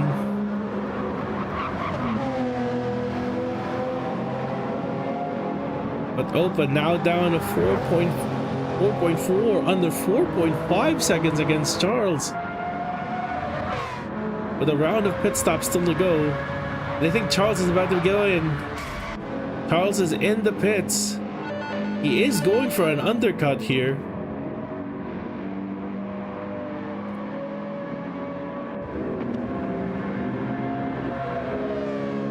But will his decision put him back in traffic? Because remember, he came out behind Beetlejuice earlier. And he lost like a couple seconds to Opa trying to pass Beetlejuice. But is he gonna have company on track right now? No, he won't. Charles will have clean air and he'll be able to make the undercut work here. And Opa has to respond here. He has to respond to the undercut. He has to pit right now.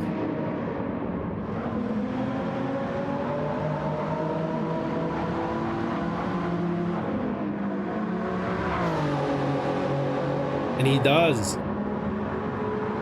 He drives into the pit lane. Everyone just hits the pit wall, but obviously they don't. It's latency.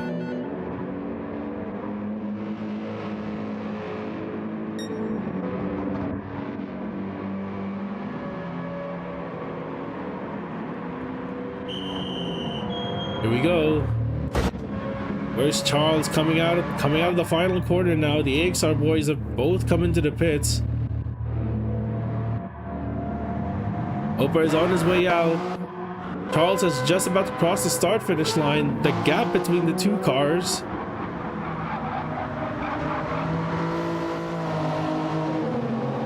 .4 seconds. It's now a straight fight. A little over 15 minutes left. Can Opa hold on to P2 from a charging Speedy Man Charles? And the battle between the AXR continues. The cars are still within 1 second of each other. Can Splash get Joker? Or, well, Rotary still has to pit, I feel like. With that amount of fuel left, I don't think he's going to make it to the end. It almost crashes out again after going wide out of T4.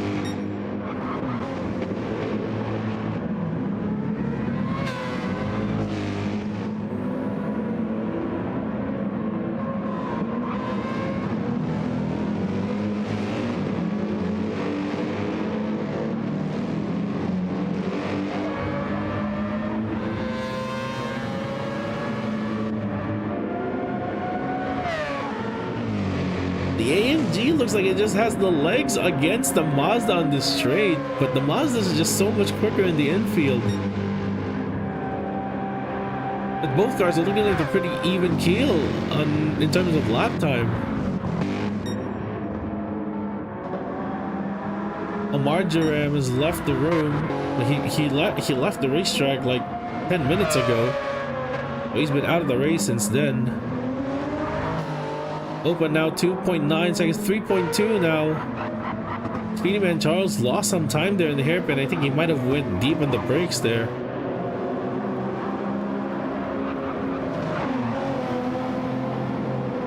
It's one matter to catch someone around this track, and it's another matter to pass someone, especially with a car with as trimmed down aero as the Supra.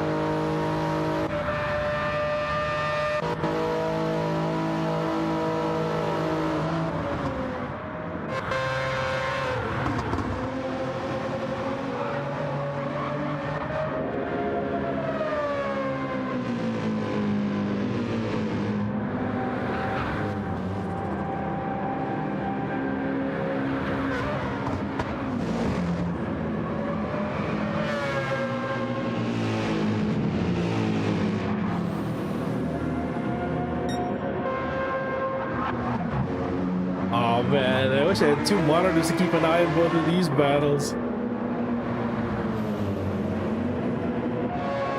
Looking at the rest of the field, there's no battles going on anymore, I feel like.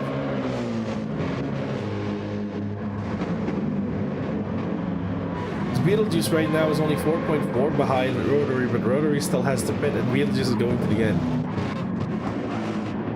And with Riesland 56 seconds behind Beetlejuice, I don't think he's going to get much closer to Rotary as well, so I think they're going to stay in that position by the end of the race.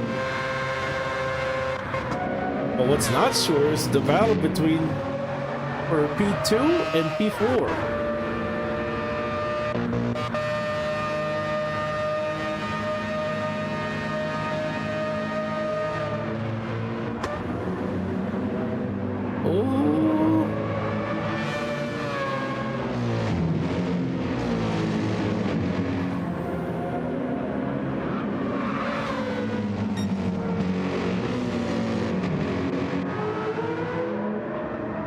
Under 2 seconds now for the battle for P2.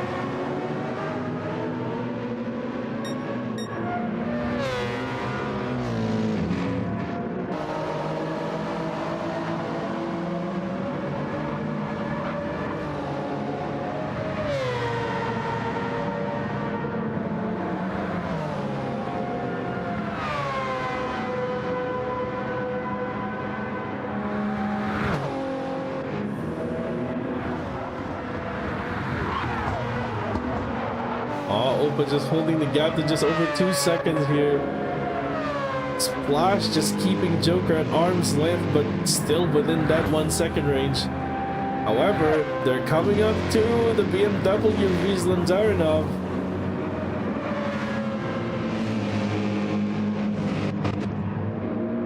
Who's now geared up to run to the end. All gonna depend on where Riesland is gonna make room for these two cars that are about to lap him.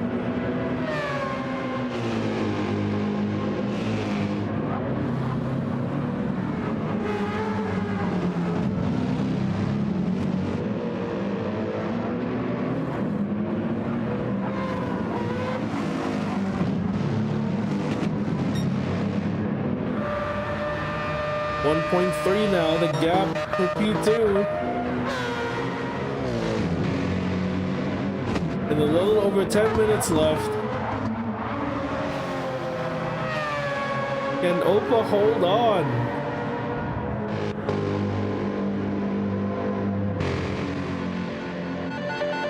Rotary finally makes his final pit stop, but it's gonna be a splash and dash. Is there only 10 minutes left in this race?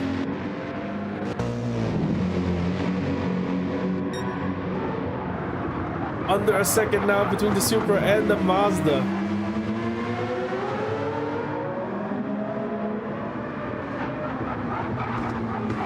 know the Supra has the legs on the straight, but against the Mazda in draft, will it be enough? I think Charles got a good run there out of the infield. He's closing in 350, 348.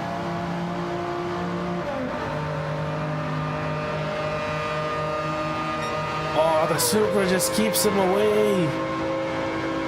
The Supra has legs on the straight even against the Mazda.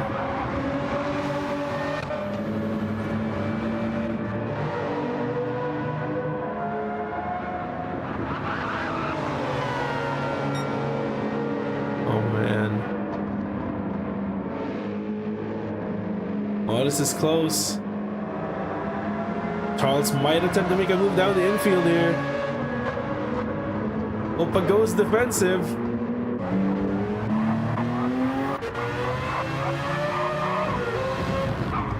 We'll run on board with these two for a bit. Charles needs a good run here. But he had a good run last lap. And the Supra just had the legs at the end of the straight. He needs to be a lot closer than 3/10.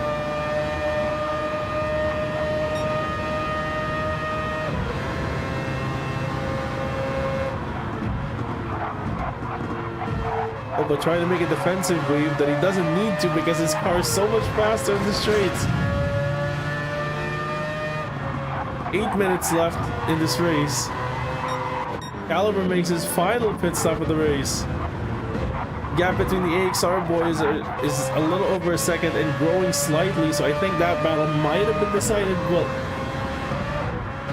it won't be decided now. It might be at the end of the race.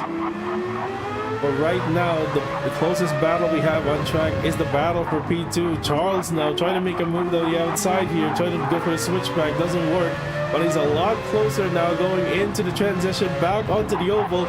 But he gives the Supra a little bit of a push there. And he's closer than 3/10. He's much closer than 3/10 coming into the start-finish straight. 2/10 now, 2:03. When will the Supra's legs start kicking in? Starts to kick in at the start-finish straight, so he has to be ahead of him before then. He gives him a push there coming out of T1. Or at least it looked like on our screen. It might be different from what they're experiencing in the actual race, given latency issues. I bet that if Charles wants to make a move, he has to make a move here in the airpins. He sends one down the inside, pushes the Supra, relents in the move. And now he goes for another shot here in the outside of the second hairpin. Doesn't make a move here. He's running out of time, but he's not dangerously closely out of time here. He still has 6 minutes left to make a move here. The Supra gets a better run out of the final corner there. But I think Opa lives to fight another lap.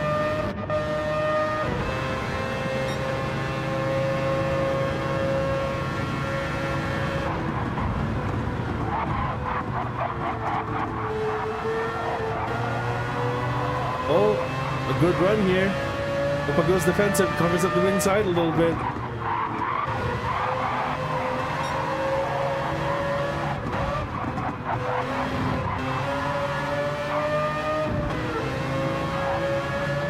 Opa goes to cover the inside and the hairpin a bit earlier now. Again, and they make contact. Opa gets sent to a half spin, and Charles doesn't take the position, so it's all fair. It's all fair again, and the battle resumes.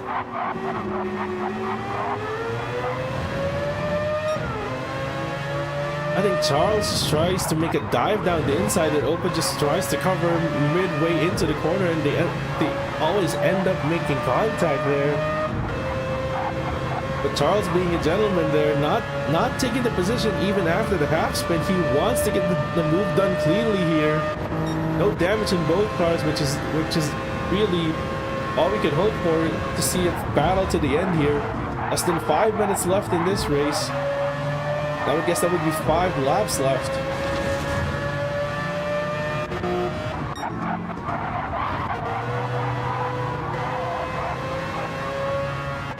The battle between the AXR guys, I think, might have been settled. The gap is steadily just over 1.5 seconds with Splash in front of Joker. Oh, here we go again. Third time's the charm here, it looks like. And Charles gets the move done into the first hairpin.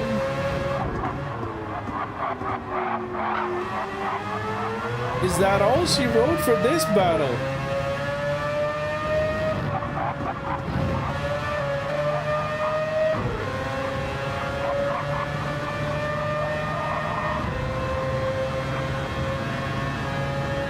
I think that's it.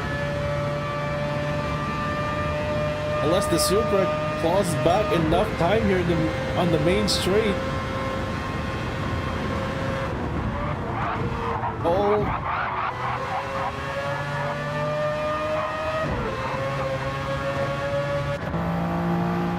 You gotta ride with Opa, who's now in third.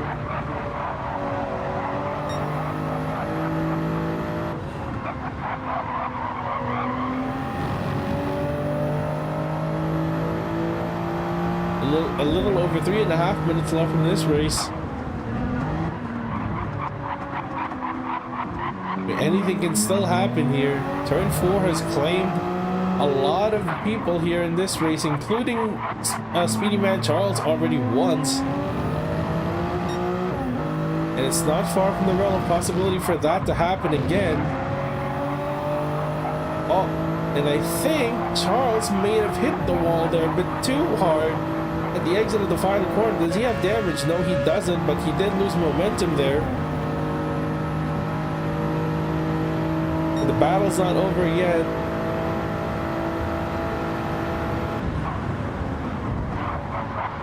The Mazda doesn't look as stable through turn 1 now as it was earlier. And the Supra actually gaining ground there when it was usually losing time. Coming through the double left and then into turn 4. Mazda not unsettled there. The gap still under a second here. And unlike the Mazda, who needed to be within 3/10 to make a good move on the Supra has a lot more room with a lot of power down the back straight. If Opa can get a good exit on the transition, he could set himself up for a good run down the main straight here. Charles navigated the transition safely there and didn't lose much time, but he is still going to be under 1 second as they cross the line here. A minute and a half left. I think there's still 2 laps to go in this battle.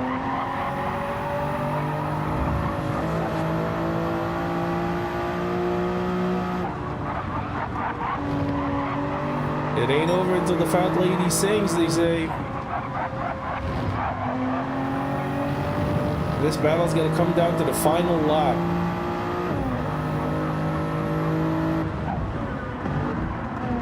Opa doing everything to close the gap here in the infield, where the Mazda has better performance than the Supra. Trying to set himself up to get close enough to get a good run down the main straight.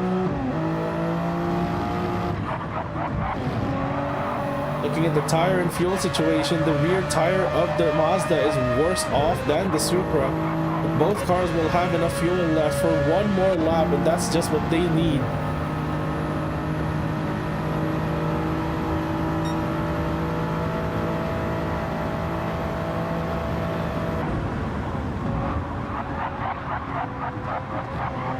Charles still taking that wide line through T1.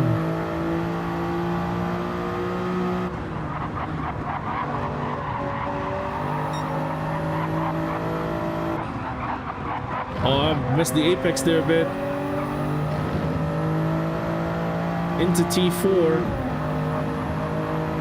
But opted to just lose time instead of trying to get back on the gas too early, making the same mistake he did earlier. but that made AequepaX close the gap a bit more coming into the hairpins.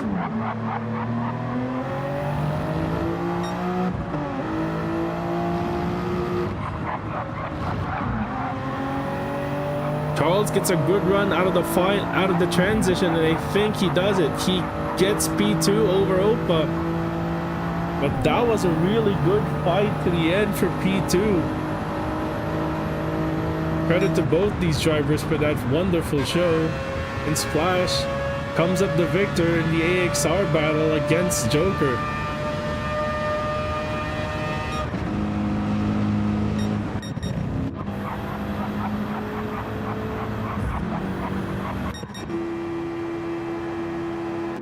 We might have missed the moment he crossed the finish line, but it was a dominant win again for SBM Caliber 50.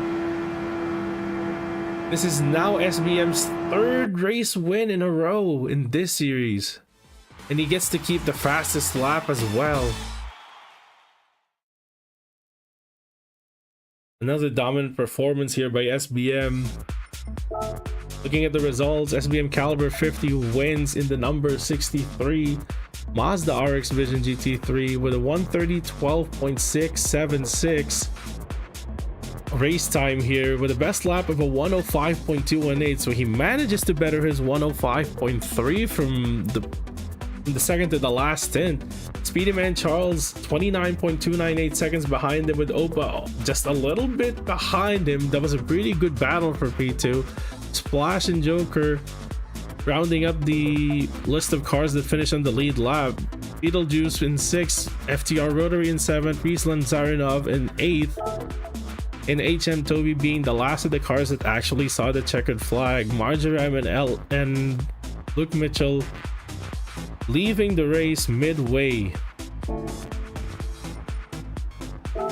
But that was a fun stint one here, and we will have a new lobby and a new stream for the coverage of Stint 2.